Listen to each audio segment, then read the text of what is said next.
তৃতীয় বিশ্বযুদ্ধ কি একেবারে দোরগোড়ায়? কেন এই প্রশ্ন উঠছে? ট্রাম্প তো এসে প্রথমেই বলেছিল যে কোনো মুহূর্তে তৃতীয় বিশ্বযুদ্ধ শুরু হয়ে যেতে পারতো, ভাগ্যিস আমি এসেছি। আসলে দেখা যাচ্ছে ট্রাম্প আসার পরেই পৃথিবী দুভাগে ভাগ হয়ে যাচ্ছে। আগে কি ছিল?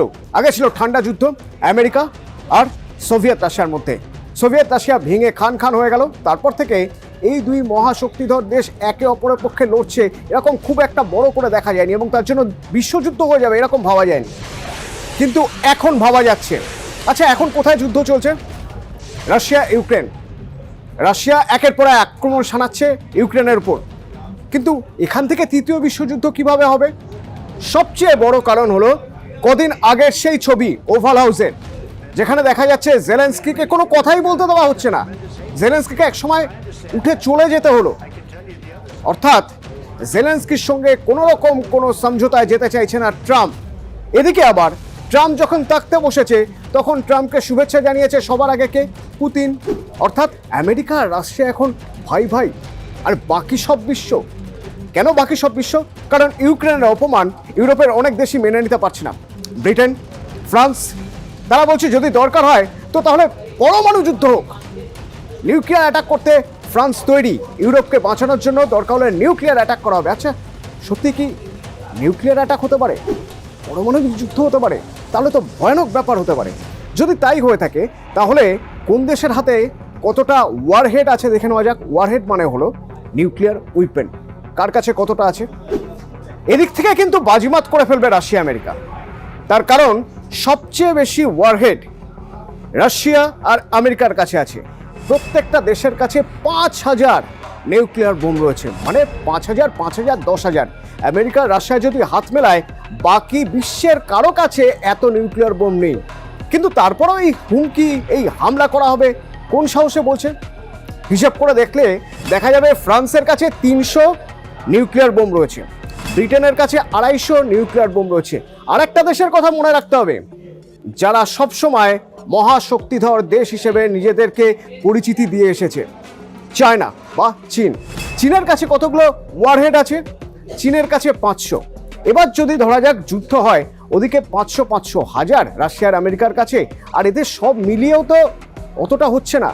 মুশকিলে পড়ে যাবে ইউরোপিয়ান দেশগুলো। তাহলে কি নিউক্লিয়ার ওয়ার হবে না? যদি না হয় তাহলে কি হবে? ট্রাম্প একটা রাস্তা দেখিয়ে দিয়েছেন, ট্রেড ওয়ার হবে, বাণিজ্য যুদ্ধ। এই দেশ ওই দেশের উপর শুল্ক চাপাচ্ছে, তার বদলে ওই দেশ এই দেশের উপর আরো বেশি মাত্রায় শুল্ক চাপাচ্ছে, আবার এই দেশ প্রতিশোধ নিতে গিয়ে ওই দেশের উপর আরো বেশি মাত্রায় শুল্ক চাপাচ্ছে। আমেরিকা আর চীনের মধ্যে এই মুহূর্তে যে লড়াইটা চলছে, সেই লড়াইয়ে মার খাবে সারা বিশ্ব, সারা পৃথিবীর সব দেশ। কোথায় বিনিয়োগ করবেন বুঝতে পারবেন না। এই দুটো দেশের মানুষ তারাও বুঝতে পারবেন না কি কিনবেন, কতটা কিনবেন। তার কারণ যদি আমদানি শুল্ক বেড়ে যায় তাহলে প্রত্যেকটা জিনিসের দাম বাড়তে বাধ্য, আর তার প্রভাব পড়বে আমেরিকা আর চায়না অন্য যে যে দেশে মাল সাপ্লাই করে সেই সব দেশগুলোর উপর। কারণ তাদেরও জীবনযাত্রার মান উন্নত করতে হবে, দাম বাড়বে সব জিনিসেরই।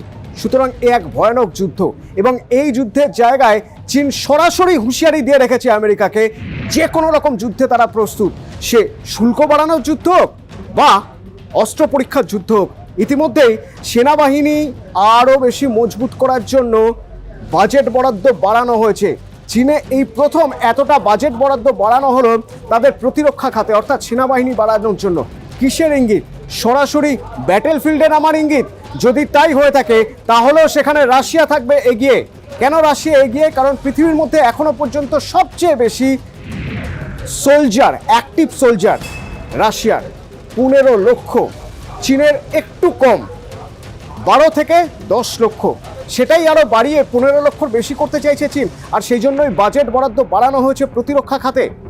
এই সব যুদ্ধের বাইরে আরও একটা যুদ্ধ হতে পারে, যে যুদ্ধ হতে পারে আরও ভয়ঙ্কর, যে যুদ্ধে শুধুমাত্র এই মহাশক্তিধর দেশগুলো নয়, পৃথিবীর প্রত্যেকটা দেশ ভয়ঙ্করভাবে ক্ষতিগ্রস্ত হতে পারে।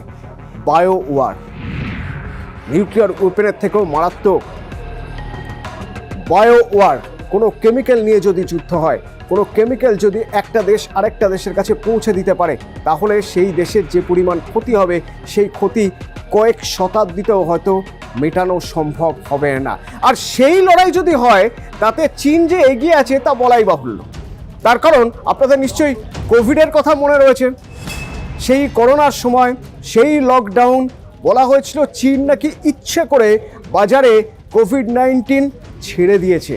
যদি তাই হয়ে থাকে তাহলে তা সামলাতে যে কি লেজে গোবরে অবস্থা হয়েছিল মহাশক্তিধর আমেরিকার, তা আপনারা দেখেছেন। সুতরাং আগের দুটো যুদ্ধ, অর্থাৎ নিউক্লিয়ার ওয়েপন নিয়ে যুদ্ধ বা সরাসরি রাস্তায় নেমে যুদ্ধ বা ট্রেড ওয়ার যদি হয়, সেখানে চীন কিছুটা পিছিয়ে থাকলেও বায়ো ওয়ার হলে চীন কিন্তু এগিয়ে।